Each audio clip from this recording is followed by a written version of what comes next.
Welcome back to Robot Cantina. Today we're going to head back to the Hillbilly Proving Grounds to get a little bit more data on our street legal go-kart.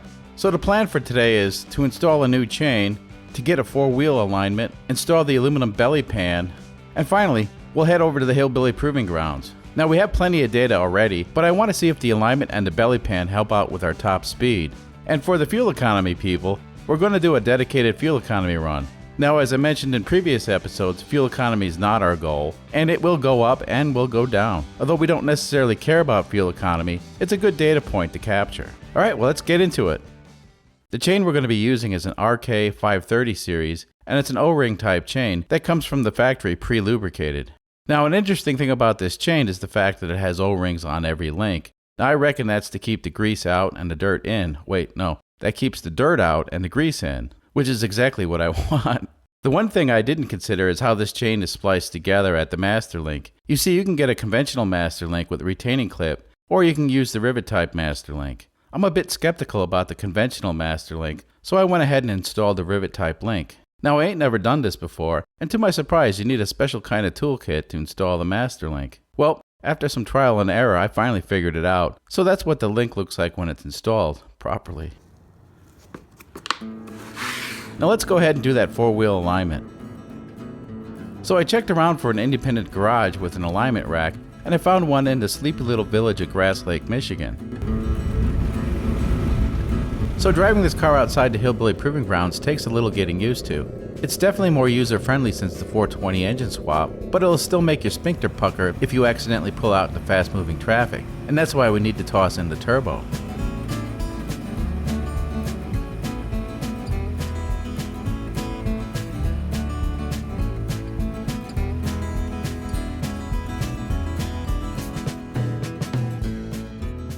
I mentioned to the guy that booked the appointment that the car was a little weird and was powered by a lawnmower engine. I'm not sure they understood what I was saying because they were certainly surprised when they finally seen the car. Now, I didn't film any of this because it was hard enough to find a shop and not everybody wants to be on YouTube. The mechanic did mention that the car was well done, but he knew it was a homespun build just from the amateur welds. Then he pointed to the various welds on the chassis, and guess what? Those amateur welds were done by Honda when the car was built. I guess it's good to know that I build stuff better than Honda. Anyway, the good news is the alignment wasn't too far off, and the offset in the steering wheel position was most likely caused when the car was stripped down and the steering column or steering wheel was installed incorrectly, which is kind of what I suspected all along, but now we know. Anyway, just to make the OCD folks happy, the steering wheel is now centered. And then we bid a farewell to the little village of Grass Lake and headed back to the workshop. Now before we can install the belly pan, I want to have a look at the chain drive. You see, I noticed a strange vibration during the trip to and from Grass Lake, and the best I could tell it was coming from the chain drive. So let's have a look.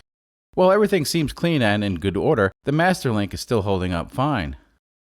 Now this idler sprocket looks a bit off, and the teeth feel a little bit weird. Let's pull this off and take a better look on the bench. Well, I got the idler sprocket off, and it ain't right. As a matter of fact, it looks damaged. Now I'm thinking the idler may have taken a beating when I snapped the chain back in episode 17. Anyway, I'm not sure if this is FUBAR or NFG. Why not both? Well, you can't argue with that. So let's go ahead and replace it with a skateboard wheel. Why? Because that's all I have right now, and I think it'll work. Well, it should work. I hope it works. Now, the bearings are suspect on these, but if it works out, we can get better bearings later. I think they should last at least a few hundred miles, though.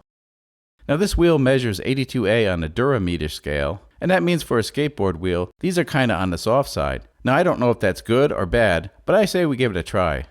Anyway, looks like we'll need to fabricate a spacer to make it fit, but that's no big deal.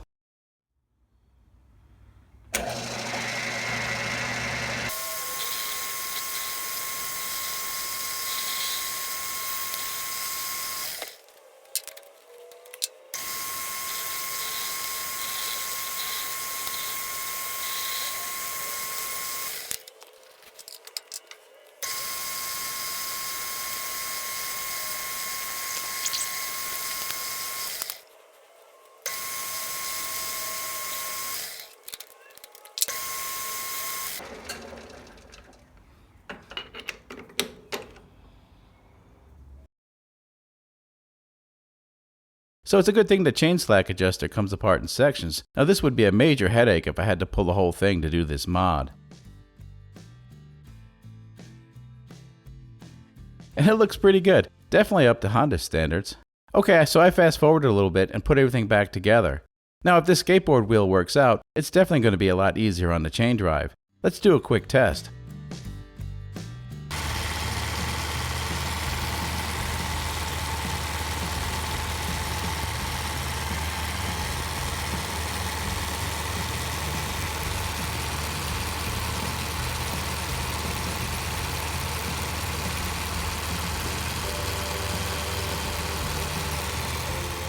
Okay, let's do a longer test. After all, we do like being thorough.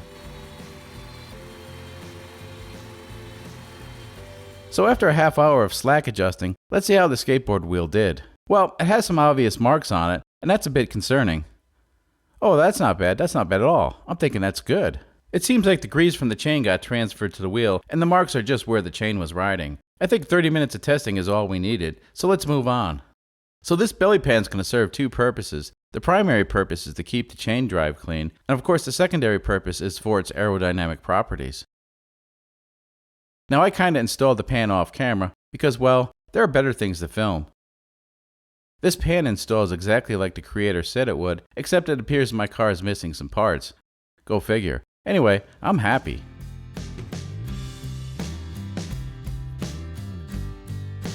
So let's take a look topside.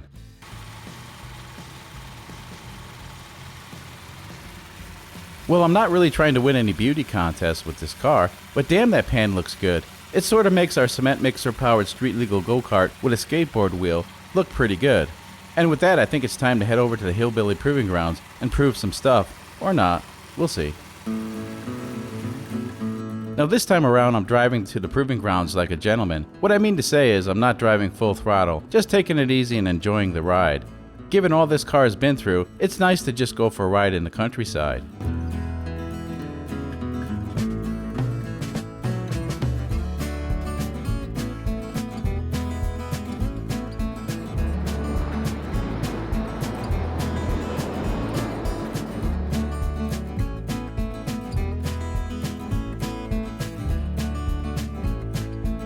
So today we're going to run through the Badlands for a high-speed test. Now if you're familiar with the video series, the Badlands is a stretch of road that's both straight and level, and it's perfect for our high-speed runs.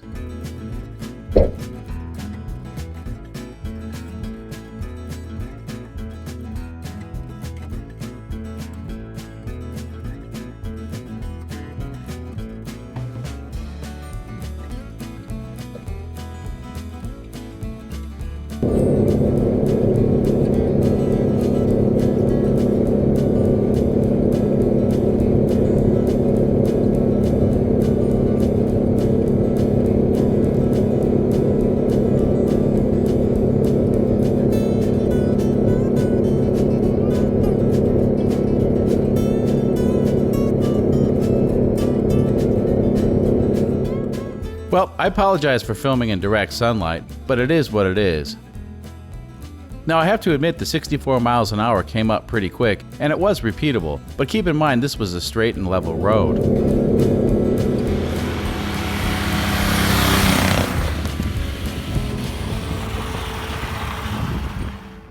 Well, with the successful top speed runs, we figured we'd try to block off the grill and see if that would help the car go any faster. So with a little duct tape and cardboard, we managed to make the ugly car a little more uglier.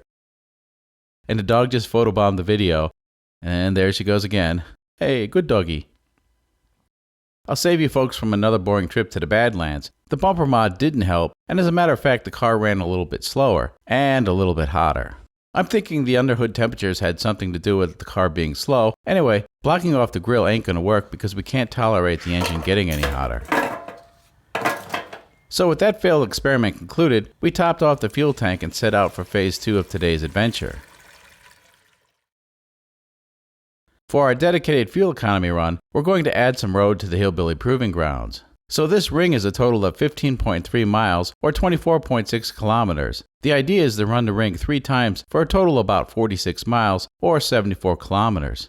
Now for future episodes we'll be calling this the Hillbilly Ring, and it's not to be confused with that ring in Germany, although the resemblance is remarkable. Sort of.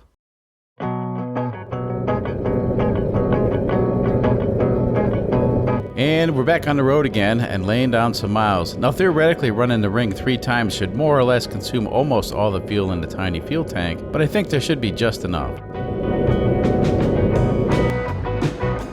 For most of the run, I tried to keep the speed at about 50 miles an hour. You know, it's kind of funny. A few months ago, our goal was to get the car to go 50 miles an hour, and now I have to make sure not to go over 50 miles an hour.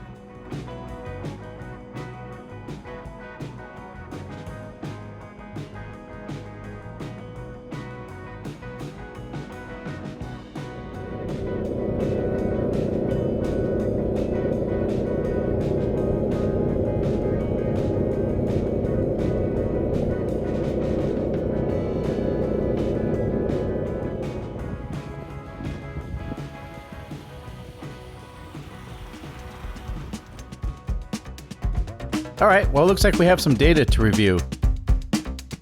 Now all the way back in episode 1, our top speed was a pathetic 39 miles per hour or 63 kph, but that was with the stock 212cc engine. In episode 17 we swapped around some sprockets and got the car up to 59 miles per hour or 94 kph, and that was with the 420cc engine. Today we squeezed another 5 miles an hour out of our street legal go-kart, and that puts us at 64 miles per hour or 103 kph. Not too shabby. I think at this point I want to set a goal of 70 miles per hour for this project, and I think that's doable with the upcoming fuel injection and turbo mods. Although the top speed's important, we still need to work on our acceleration. The most recent data is showing 0 to 30 miles per hour in 11 seconds, and that's still way too slow. So the fuel economy numbers was a big surprise. In episode 17, we took the car out for its first drive with the 420cc engine, and we got 35 miles to the gallon, which I think is pretty good given the car still needed a lot of tweaks. In episode 17, we were able to squeeze out 45 miles to the gallon, and that's with the current sprocket combo. But keep in mind, we were more or less driving wide open throttle most of the time. Today we got a whopping 52 miles to the gallon, but we did that by keeping the speed to around 50 miles per hour.